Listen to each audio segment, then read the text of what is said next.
Good afternoon, everyone. My name is Gordon Stables, and I'm the interim director of the School of Journalism. And on behalf of the entire Annenberg School for Communication and Journalism at USC, I want to welcome you to today's Directors Forum. The School of Journalism presents these forums as opportunities to engage our community, our students, faculty, and staff in conversations and dialogue about compelling subjects and trends facing journalism. Today's theme, How Did We Get This Story, is a continuation of a series focusing on unique and significant work done by investigative journalists. We're very pleased to have journalists from the LA Times joining us today, who also happen to be alums of the Annenberg School for Communication and Journalism, to discuss their recent work focusing on stories about USC, specifically focusing on the Keck School of Medicine. As a school of journalism, there's a tremendous value in a dialogue about what investigative journalism means today. In some ways, the painstaking and long-term process of exploring, researching, and producing stories may seem out of place with today's fast-paced media landscape, where speed and recency seem to drive our push alerts. I'm sure our panelists can discuss the real challenges of securing the time and attention needed to focus on work on such a complex story, despite the daily news cycle and demands.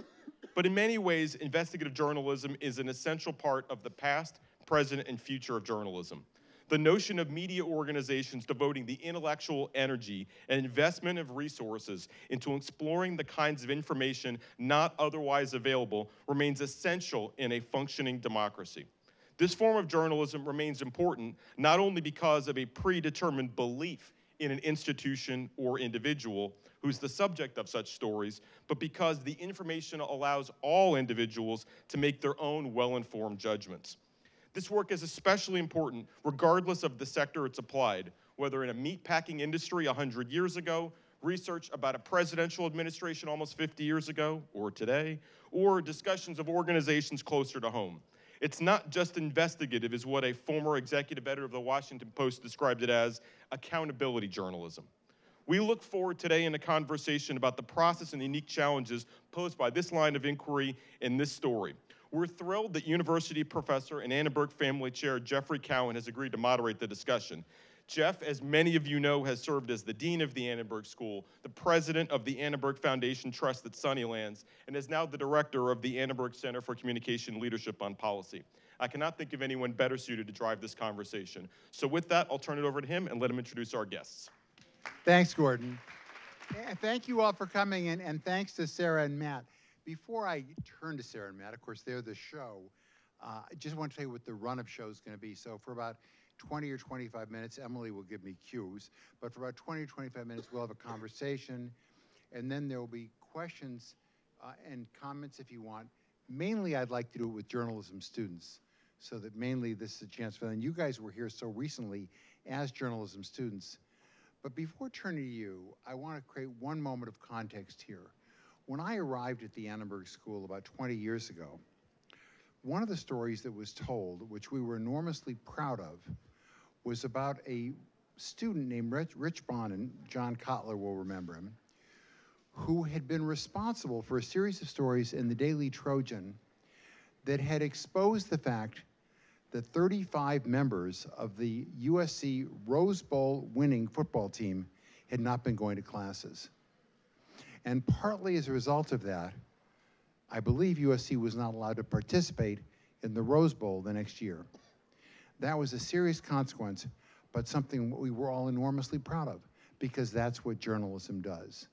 And when people have asked me over the last several weeks how I feel about the stories about the medical school, what I say is I am so proud of those stories and the fact that so much of the great work was done by graduates of our school. So thank you, Matt. Thank you, Sarah, for making us proud.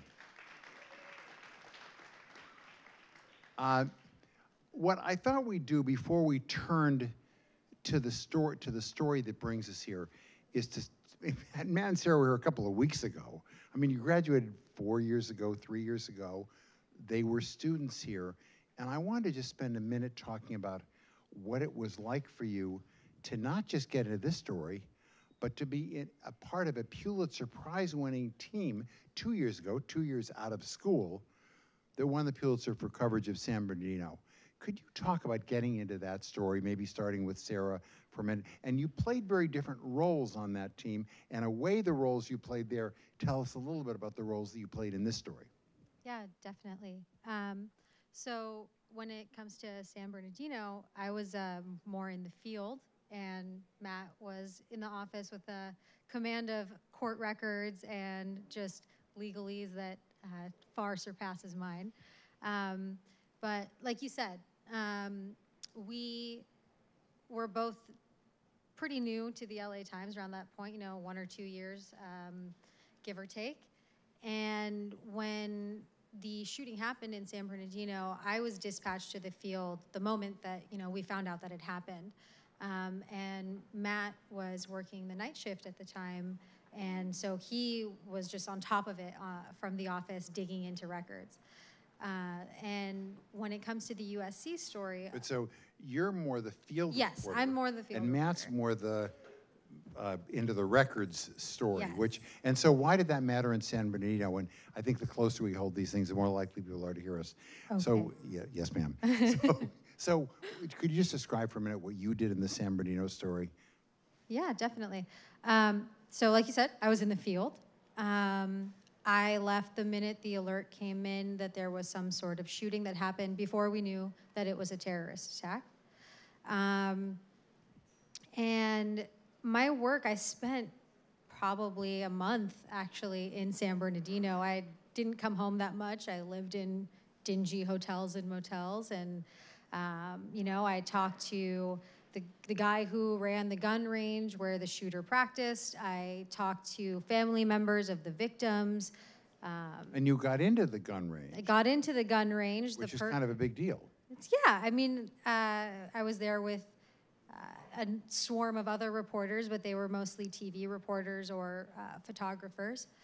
And the perk of being a web or print journalist is that you just have the notepad with you and a pen or a pencil, and it's a little more unassuming, I think, than shoving a camera in someone's face. And so I was the first reporter to be able to get into that gun range and actually speak with the owner about whether or not he had ever seen the shooter in his range, if he ever spoke with him, things of that nature. And Matt, you were doing something else. So describe those skills. And by the way, I really want to underline when we finish this story, spend a minute talking about what you learned at the school, because it wasn't totally incidental you were here, but you were going into these documents. Yeah, we were, so when the shooting happened, it was kind of all hands on deck in the newsroom. So we kind of, you don't want to spread too thin, but you have to cover all your bases. So you have people scouring the background, looking 2, 3 days, 4 days ahead of what the coverage will be. You have people taking feeds from people in the field. So if you're in the newsroom, you're trying to navigate that whole swarm of a very chaotic activity.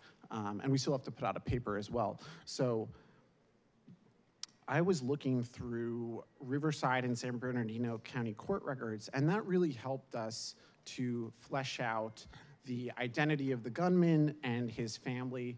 There were a lot of domestic violence allegations, divorce records. Divorce records are great because you get income, children information, date of births. I mean, you're really looking for what, and police are also looking at that at the same time. It really, unfortunately, shines a window onto how a family works. And thankfully, Riverside County, unlike in Los Angeles, has digitized all their court records. So you can get it remotely. Cost about $400 to buy these. Thankfully, the paper invests in records, as my expense reports attest.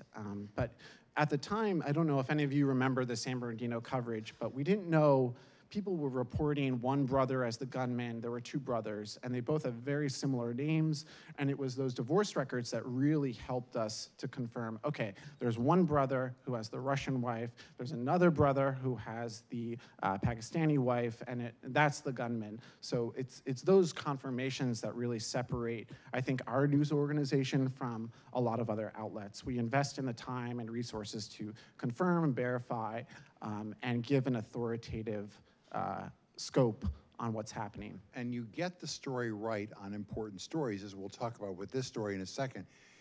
Maybe before we turn to this story, I could also ask you the question, which we were talking about coming over here. what did you learn when you were in journalism school? Which one of us do you want to go first? Sarah, why don't you start? She graduated a year before me. Yes, so there's more time. I'll go.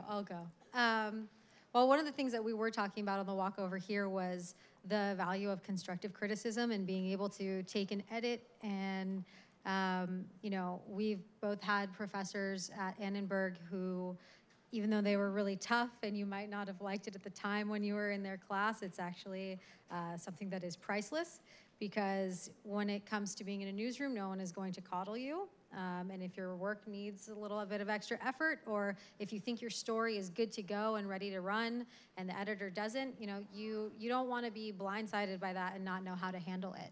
And so I think that's one of the things for sure that Annenberg helped with, just by having tough professors who were honest about whether or not your stories needed extra work. Matt, do you want to add? One of my first professors here was Jack Leonard. He's at the time, he was a crime reporter for the LA Times. He's now my boss. He's the courts editor. But he gave an F if you had any mistake in your story. And it's brutal. But that really mimics real life. I mean, if you make a mistake, no matter how dumb or asinine the mistake, it's a blemish on you and your work, and you should take it seriously. So it stung at the time, but I'm immensely valuable for that. So I'm with the thought that some people may not remember the details of this incredible story that landed on our doorsteps or digitally landed on July 17th. That's beautifully written. I thought maybe Matt could just read a few paragraphs of the beginning of the story to remind us of what we all read that morning and to set up this conversation. In USC's lecture halls, labs, and executive offices, Dr. Carmen Puliafito was a towering figure. The dean of the Keck School of Medicine was a renowned eye surgeon whose skill in the operating room was matched by a gift for attracting money and talent to the university. There was another side to the Harvard-educated physician. During his tenure as dean, Puliafito kept company with a circle of criminals and drug users who said he used methamphetamine and other drugs with them, a Los Angeles Times investigation found. Puliafito, 66 years old, and these much younger acquaintances captured their exploits in photos and videos. The Times reviewed dozens of the images. Puliafito resigned his $1.1 million a year post in March 2016, in the middle of the spring term, saying he wanted to explore outside opportunities. 3 weeks earlier, a 21-year-old woman had overdosed in his presence in a Pasadena hotel room. The woman was rushed to the hospital, where she recovered. Police found methamphetamine in the hotel room, according to a police report. But they made no arrests. Puliafito has never spoken publicly about the incident, which is being reported here for the first time. So you broke this incredible story. And it's, by the way, it's worth reading again, and if you haven't, the chance, it's because it's so well reported and so well written, and it goes to your point, you can't make mistakes. We'll come to that in a minute. But how did the Times first come to the story, and how did you two then become involved? And then I want to talk a little about the roles that you had in reporting the story. So our colleague, Paul Pringle, he has the first byline on the story. He's an investigative reporter at the paper. He's done a lot of stories about local corruption and a lot of malfeasance here at USC as well. And he got a tip about shortly after the dean resigned, and the tip was that a doctor at USC who's in charge of the medical school was in a hotel room with a woman who overdosed. He dissuaded authorities from calling 911, and the source was just very outraged and upset and concerned over this. So it was a very nebulous tip. The name of the woman was not given. He provided the date of it, but really nothing else. He provided the location as well. So Paul really chased this tip, and he went to the dean, he went to the Pasadena Police Department, he he really, at the time, the Pasadena Police Department hadn't done a police report on this. So he basically got them to develop a report months after the incident. And then he got a copy of the 911 call in which you can hear the dean's voice. So he was able to really confirm that the dean was at this overdose. A young woman overdosed but survived, and he resigned a few weeks later. Now, part of the tip was also that USC had received a call, the president's office, from the same source who was really concerned, thought the university should know about this, and told two people in Max Nikias's office about what happened in pretty significant detail. We were brought on the story when all of that was pretty much confirmed, and he... So Paul had done that part of the story. Yes, that was entirely Paul. But the richness of the story is what you continue to add to it. Correct. Go ahead. You want to? Sarah, do you want to talk about how you then enrich the story? You have the bare bones of it, but there's so much more to be found out. Yeah, the biggest part of that being the identity of the woman, right, who overdosed in the hotel room. There's at one point in the reporting that really stands out to me, and this is because, you know, we talked about this a little bit earlier, but Matt and I, as the youngest reporters on the team, sort of had more of a command of social media and the depths of the internet and cyber sleuthing. And that really came into play, I think, when, after going through some public records, an email address came up that was supposed to be associated with the dean of the medical school, or the former dean. And an email address that was something like, what can you describe? It was just, you know, something that didn't seem right. It was like, so effing fly at gmail.com, something like that. The F word was misspelled in a very curious way. Yeah. And so it just didn't very bizarre. Yeah, it didn't seem in character with the dean of a medical school. We had the copy of the same report. We all had a copy of the report. And I think it stood out to both of us because both of us started looking at the same time at this email address. And a very simple reverse search of it on Google came up with a sugar daddy website. And, you know, this, you know, young blonde woman who was posting on it and had a profile. And so Matt and I got very excited at the same time. We sit pretty close to one another. And we both, I think, might have yelped a little bit when we came across it. And I ran over to his desk and I said, "Did you see?" And he said, "Yes, oh my God." And we ran over to Paul's desk and we said, "We think we found her on a sugar daddy website. Is this her?" And so that's one of the moments that really stands out, I think, on how we got involved. So you found her. I know there are other people you find too, and I want to discuss that in a minute. But you find her, and then what? How do you get her to talk to you? We looked up her court records. So we kind of scrubbed her. We run her through court databases across Southern California and also Texas, where she grew up, and really kind of assemble a very quick profile of who she is. She had kind of a lewd conduct arrest. She was having sex with someone in Texas in a park a few years ago. And you're like, okay, this has to be her. It kind of fit the profile. No, I mean, it's funny, but it's like, you know, you're really kind of assembling this, like who would be in the hotel room, and it's the courts are a great bulletproof way of putting that together. So one of the court records, a judge sentenced her to rehab as kind of rather than go to jail in one case. So we knew at that particular time she was in a rehab facility, and Sarah and Paul showed up at the rehab facility. Yes, so, and there was a little bit of a conversation beforehand, right, of should we be approaching someone who's in rehab with this troubling information, right, that we have about them and we know.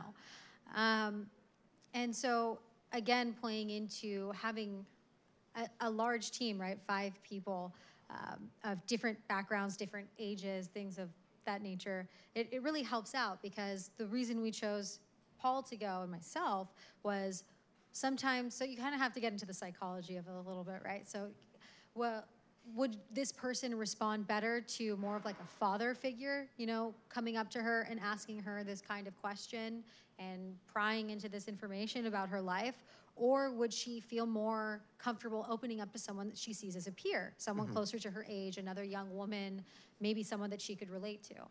And so that's what went into Paul and myself going down to this, you know, Orange County rehab place. Of course, the rehab, it was pouring rain that day too. It was very, very intense. But it was this very small rehab center, not like a big Malibu kind of like fancy place. It was like a 4-unit apartment complex. And, you know, there was a group of young women sitting kind of on the stoop or outside in the patio area of one of the apartments. And Paul, being very smart, before we even get to the office, just quickly asked these, you know, young women, hey, you know, I'm looking for Sarah Warren. Is she here? And based on her court records, we knew that she was there, but it was good just to confirm. And one of the women, you know, this young woman was like, oh yeah, Sarah, she's in her room right now. We're like, okay, well, great, we have the right place. The rehab place isn't gonna confirm that she's here for, you know, medical, legal reasons. But we went into the office and rest assured they kicked us out. But it was, you know, that kind of teamwork that really helped us slowly unravel. And when did you actually first talk to her? Paul spoke to her, actually, for the first time. He was able to make contact with her while she was still in rehab, and she wasn't allowed to have a phone, so she would sneak the phone into a bathroom and kind of in hushed tones give interviews to him over an extended period of time. So that's an amazing part of the story, and she somehow wanted to tell her story. I think, you know, as part of her recovery, she had viewed the former dean as a destructive figure. And I think telling the world about him was a way of kind of unshackling herself from that.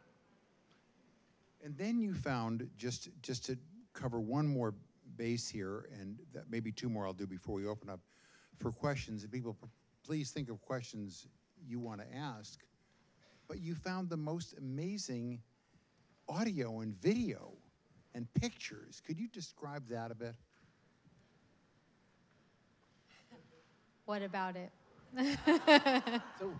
Well, there's 2 broad components to the audio and video, and the first is the public records. So we were able to get a lot of, you know, 911 calls, jail logs, you know, real public documents that kind of solidified a lot of our findings and made it much more bulletproof. Like the 911 call made in the hotel room was kind of made, we obtained that after kind of cajoling the city of Pasadena. But another group of photos and videos were of the dean and his companions in various states of drug abuse, sex, orgies, but they were also sometimes innocuous, like playing with cats or riding in a car or toasting drinks in Vegas. Like it really ran the gamut, and it kind of, there was an innocent side to it. But how were you able to get access to those pictures and to those films? And I mean, I understand the stuff that's a 911 call, I think, but how did you get that other stuff? You can't really divulge too much. Something like A source. A source. Sources actually Point, yeah. trusted, put a lot of trust. It took a lot of time and I would effort. say Paul Pringle, again, who couldn't be here today but wanted to be, really kind of earned the trust of people who had possession of them or access to them. You're allowed to see them confidentially. I'm not sure what the status is now, but when the story was originally printed, you've been allowed to see them, but I don't think you even could keep them. We didn't publish any of them in the story, but about a month later, we published a video of the dean saying that he's putting ecstasy in his mouth. He said, I'm gonna take an ecstasy before the ball, which we had almost nearly confirmed was the LA Opera Ball 30th anniversary gala in 2015. So he puts it on his tongue, takes up a can of Perrier, swigs it. I mean, it was Perrier. It was a great detail. But that, we couldn't publish that or even describe it in the first story. Pretty amazing stuff. And, you know, when you read it, it really reads like an episode of Law and Order, only more, it couldn't be on Law and Order because there's too much stuff for over-the-air television. So before we go to the audience, I have one other question I have to ask you. One important player in this is the USC administration. And do you want to talk a little bit about your efforts to Sure. to talk to the USC administration about the story? Matt and I got kicked out of the the president's office in the nicest way. It wasn't like they carried us out. It was we sat in the little waiting room area together and asked to speak with the president or someone in his office who could answer some of our questions. This was, of course, another overture after months and months of overtures that Paul had made. This was 4 months before the story ran in July. Right, and you know, we have a story that kind of details all of the efforts that we made to contact the administration in different ways, in email, going to the office, sending letters, knocking on doors, any way that you could pretty much imagine. We tried it, and they stonewalled us. It was so, I think, so interesting that it merited a story of its own. And to this day, we still try to reach university leaders, Michael Quick and Max Nikias, for an interview, kind of a standing request. USC has hired an outside crisis communications firm, so that's your tuition dollars at work, and continue to issue these very carefully worded letters to the campus community, but won't sit for an interview with 2 alums on the reporting team. So, I think that speaks for itself. We also run, as part of the Annenberg School, a terrific program in public relations and strategic public relations, and at a different time would be interested to hear what all of their advice would be in this kind of circumstance. But to the extent you can play it out, what kind of questions, think of it from your perspective as you were in, but also theirs, what would you like to ask the USC administrators, and what could they have told you that you think they should have been talking about? Well, we did a follow-up story about 2 or 3 weeks after the story ran, and the findings that we published were that in 2012, Max Nikias and then Provost Elizabeth Garrett it was up for Carmen Poliafido's reappointment. Deans here have a 5-year term, and he was up for his evaluation. Faculty submit, their opinions of the dean, and other people in the campus community submit their opinions. There was a groundswell of opposition against this Matt, dean. I'm sorry. Did you have that story when your original story came out? We did not. That really came, the faculty really stepped up and said, listen, we knew this guy was a problem for years. We didn't know there were drugs, but his drinking and his temper were extremely problematic, and the university was on notice about that and continued to reappoint him in 2012 against what was overwhelming faculty opposition. And that's pretty documented. So I would ask them, why are you paying this guy $1.1 million a year when you have your distinguished faculty in very detailed criticism saying he's a problem, he's an embarrassment to the school? What they did was they really undermined his position. They slowly took away a lot of responsibilities, but kept him as the dean.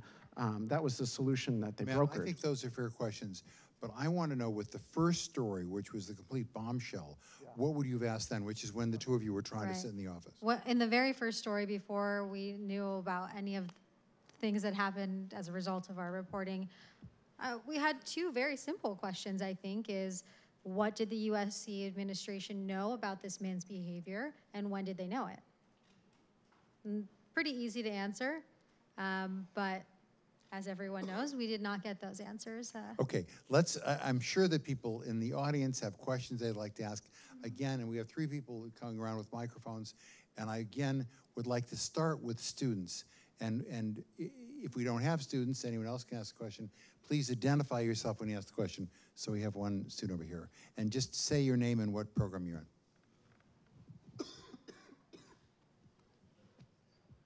Hello. I have Hello. a simple question. My name is Thomas, specialized journalism graduate student here. Have you stopped receiving mailers soliciting alumni donations? Still get them. All the time. That's what I thought. That's my only question. But actually, I have a question that goes to how some of this information came to you. In all of your stories, maybe not the first one, I'm not sure, but I think in the first one, but you then ran this line saying, if you have other information you'd like to bring to us, here's how you reach us. Can you talk at all about what that elicited for you? And by the way, this is also in all the stories about the US government that are going on now. All the Washington Post is constantly running these, the New York Times is. If you've got a story that you can do, please do. What was the effect of having that? After the first story, I couldn't even tell you how many emails we received from people who were faculty members or staff members of USC who either knew something about Julio Fido or who were students who knew something. We received a gigantic pile of email from people responding to this story, and it led to other stories. So for example, the story that Matt mentioned, which was about when he was up for renewal, all of these people in their evaluation said, hey, please don't renew this guy, he's a problem.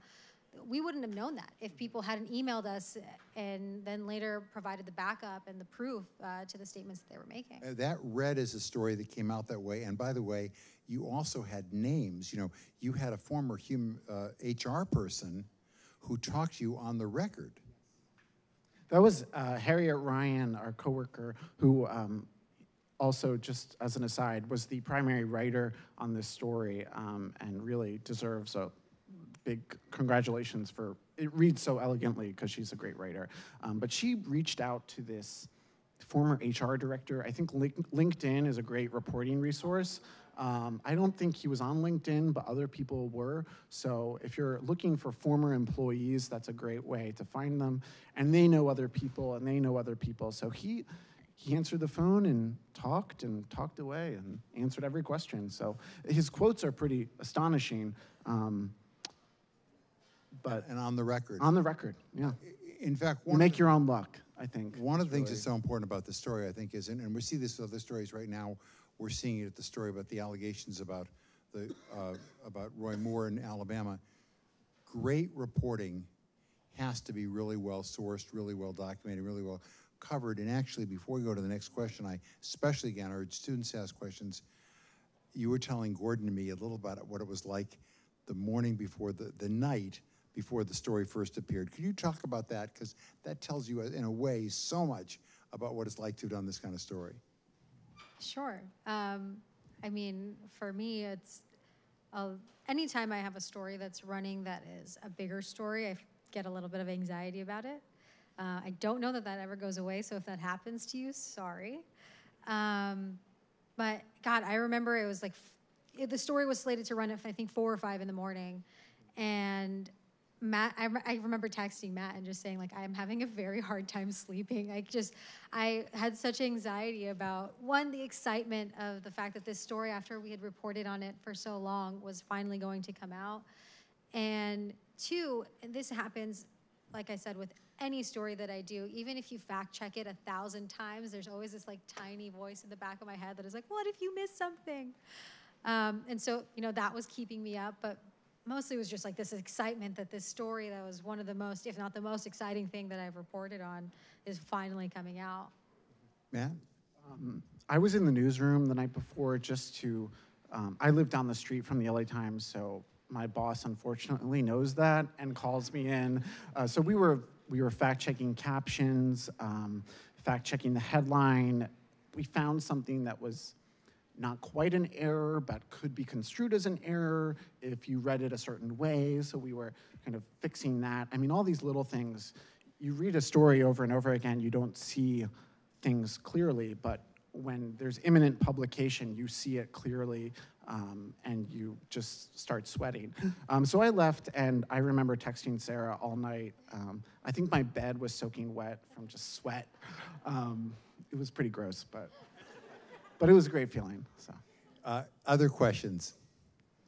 Back here. We'll bring a mic over to you.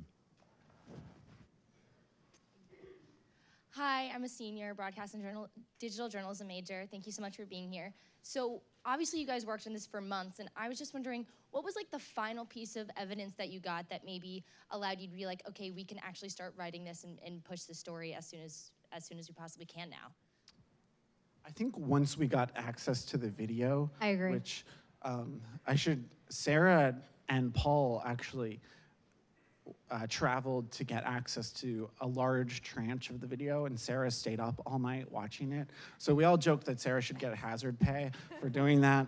But once we got the video, it was bulletproof. I mean, all of our conclusions were bolstered by what was documented. And thankfully, with iPhones, you have location stamps and times. You can really pinpoint behavior that way. Other questions? Again, mic's on the way to you. Hi, I'm Tomas. Terry and I have been following that latest sexual harassment allegation story with one of the professors. And one of the questions we always have is how do we know what stories to pursue based on what we have? And wanted to know what you guys would recommend us do, not specifically just with this case, but with other tips and cases as well. Sure. I can tell you what Paul always says, which I like to listen to Paul because he knows what he's talking about. You have to check out every tip that you get, because even the ones that sound like they might be bogus or they sound like they might be far-fetched could turn out to be the next explosive story about a USC dean. I mean, from what I understand, the tip that Paul got at the very beginning from a whistleblower was fairly nebulous. You know, nothing was super nailed down about it, but look what it turned into. I would say that you have to take a look at any piece of information that's given to you, and then it's up to you to determine whether or not there's enough there to keep digging. Next question. Where do you? Yeah, back here. Could you take it, Beth?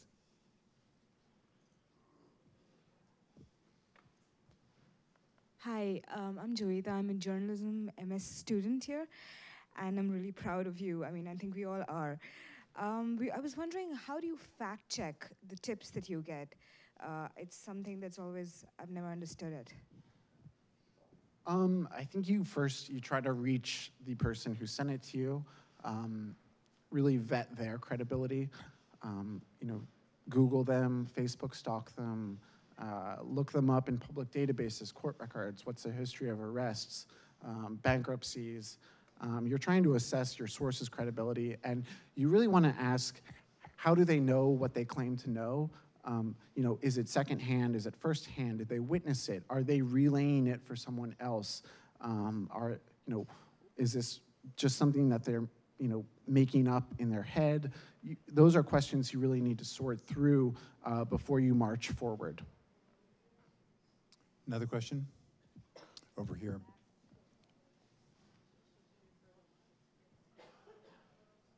Hi, I'm Elise Ellis, sophomore journalism major. When you're reporting on a story that you know is important and you need to contact someone or get a perspective, but you can't get it maybe because of a time constraint or they don't want to talk, how do you work around that angle, or how do you approach a dead end?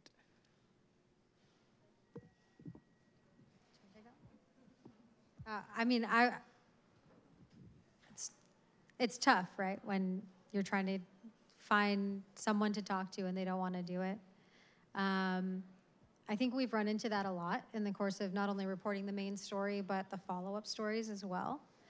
And if one person straight up says no, you've gone to their house, you've called them, you've sent them emails, and they're just not going to talk, you've got to find someone else who might have the similar information. Or in certain cases, it's worked out for us that someone doesn't want to talk, but then someone who knows them has been talking to us and can then say, hey, no, I really think that you should, this story is important. You should talk to them. And for one of the stories that we did, that was a follow-up, that was something that happened to me. There was certain access to documents that I needed that were not public records. And the person who had access to those files at first was very, very hesitant and would not respond to me. But there were certain people around this figure who were talking to me and said, let me talk to this person. I'll see what I can do. So I guess the takeaway is don't always just take no for an answer.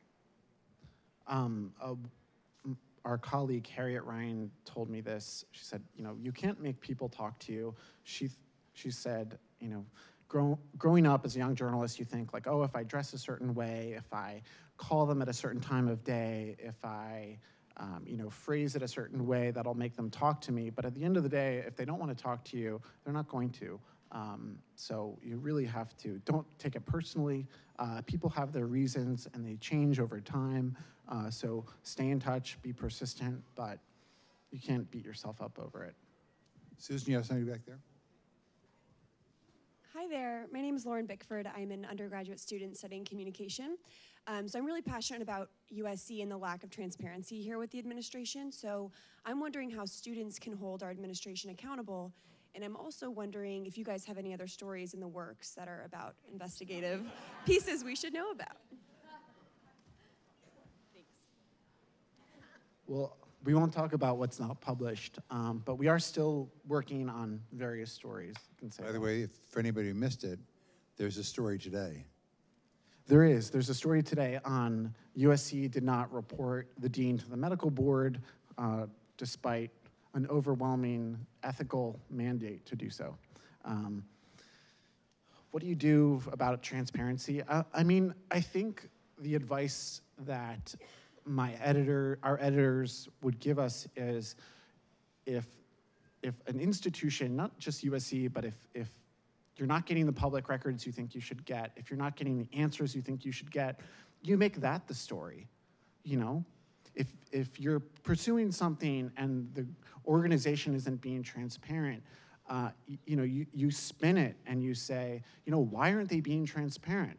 This is a nonprofit, this is a public or if it's a public agency, you know, you really kind of put the commitments that they make, you know, put them to the test and you hold them to account for that reason. And that's your job as a journalist. Other questions? Over here. Hi, my name is John, and I'm a Master of Science student here in the journalism program. My question for you is, what were some of the challenges you faced in that USC is a private institution as opposed to a public university?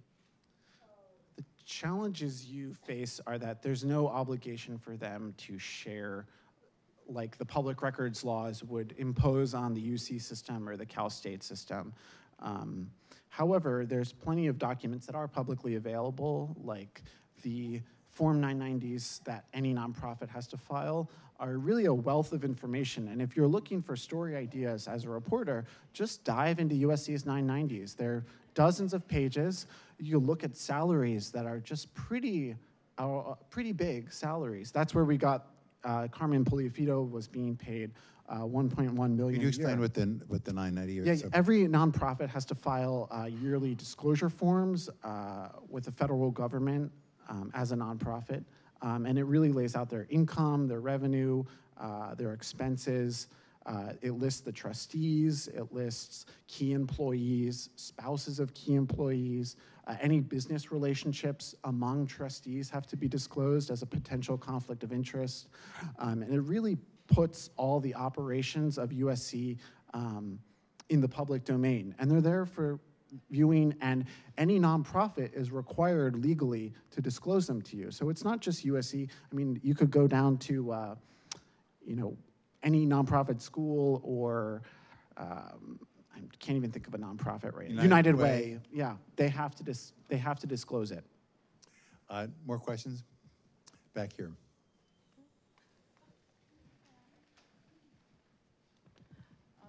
Hi, I'm Rebecca from the MS Journalism program, and I have a question about how do you think of undercover reporting? Is it ethical to do that? And if you can share your experience about your doing undercover reporting before. Well, I think that you have an obligation to always be honest about who you are, you know. You can come on campus, for example, and ask people questions. And when you ask someone a question, you have to identify yourself as a reporter. In terms of, I think that's just rule number one in terms of ethically. You can't pretend to be someone you're not. I can't come into the president's office at USC and instead of saying, I'm a reporter with the LA Times, I have some questions for the president, say, I'm a student here and I would love to just talk to the president about the journalism program or something like that. You have to always identify yourself as a journalist. There's times where you can sit in a crowd and if no one asks you who you are, then you're just a person in the crowd. But let's say there was a meeting, and on campus or something like that, right, in one of the lecture halls, and, one of us is sitting there in the crowd listening to what, I don't know, the dean of the medical school is saying. Okay, so we're there. We're not lying about who we are. If no one asks us, then no one asks us. But if someone comes up to me and says, hey, what are you doing here? I can't be like, oh, I'm a medical student. You have to be upfront. Other questions? Over here we have a bunch of people, so let's start from the first person, the woman at the, yeah. Hi, I'm Rebecca. I'm wondering how you think new forms of journalism and social media can either undermine or support your work as long-term investigative journalists. Social media was big for us. Social media was immensely helpful. Carmen Puliafito had a very active Facebook page with thousands of friends, and that was a great starting point for looking at who his connections were, who was in his orbit of people. And Venmo, yes, glad you brought it up. So Venmo, Carmen Puliafito had a Venmo account. Could you explain what Venmo is? Venmo is a cash, you can send money to people that you're friends with. PayPal, but social media. PayPal, yeah, PayPal linked to Facebook. And unbeknownst to a lot of people on Venmo, your friend list is public. Other people who have Venmo automatically are showed as your friends if they're in your contacts. And Carmen Puliafito had a bunch of people in his Venmo list, and we had managed to find Sarah Warren, the woman in the overdose, her friend list on Facebook, and we crossed them, and that's how we found Kyle Voigt, who's the the heroin dealer who's quoted in our story, Sarah went to the jail to interview him. That's part of the story. I'm kind of backtracking here, but when we were brought on the story, there was just the overdose that was reported. So we really helped flesh out the wider circle of criminals and drug users who were consorting with the dean, and that was a big part of it. Venmo and this jailhouse interview that you did really opened up that whole world for us. So social media, I don't view it as a net positive or negative. I think you got to be careful, accurate. The same standards for publication in the Times hold in what you tweet out. I think you can have a different voice on social media, but you still have to have the same values. Could you talk about the editorial process for a moment? Here you had a big story about a major institution in town, one where there are a lot of connections with the newspaper, as is true of other big institutions. What was the editing process like for this, and the scrutiny and the need to be sure you were right about all your facts and so on? You'd always want to be right, but was it different because it was USC? It was extremely detail-oriented. The final product reads so well because it was edited dozens of times, fact-checked dozens of times, vetted through inside and outside counsel. It was many months. The counsel role in this is kind of interesting. Could you say a word about what it meant to have it vetted by counsel? So we have an in-house lawyer at the LA Times whose office is in our newsroom, and we have a law firm, Davis Wright Tremaine, that does a lot of legal work for the LA Times. And if I remember correctly, both lawyers inside and outside the paper reviewed versions of the story, not the final product, because you know, when you have 5 reporters, you also, that's a big commitment for the paper to do. And did they come back to you, your editors or the lawyers, with questions that they insisted you be able to answer that led you to further research and so on? I think a lot of the questions that they had initially were very easily answered later on when we got photos and videos that corroborated a lot of the accounts. So there were some questions, you know, the lawyer would ask, say, hey, how do you know that, like, how are you sure that this happened? You know, Matt and I can answer and say, we literally saw it happen on video. Like, just to give one example, you had a call that was made to the president's office, and then you had as a corroborating fact that there was a 6-minute, so could you describe that there was a cell phone record that showed 6 minutes of that call? Could you just describe that for a second, because it was an interesting corroborating fact. We had that in the story, and we were actually asked if we could prove that it happened beyond trusting our source for that. And so I can't recall if it was our attorney who asked for that or if it was in the editing process that it came up. I don't remember right now. But it was in the middle of the editing process, you know, in one of the drafts of the story where someone, either an editor or the lawyer, said, hey, is there any way that you can get a phone record to prove this? You know, can this person prove that they made the call? And we went from there. And I think that's the kind of corroborating detail that makes so much difference for these stories. And just in today's world, it does for the stories about Alabama. I think we have time for 1 or 2 more questions. Back here. Hi, my name is Drew Schwendeman. I'm a senior studying broadcast and digital journalism here. So I'm just wondering, as Trojans, were you guys worried that your story would hurt your relationship with the Trojan family? And now that the story and subsequent stories have come out, how you think this might affect your relationship with the administration going forward? Well, we're here right now. I don't think it crossed our mind beyond a passing thought. It didn't cross mine as really problematic. I think you have to weigh any sense of loyalty to a university with the real harm that could potentially be going on.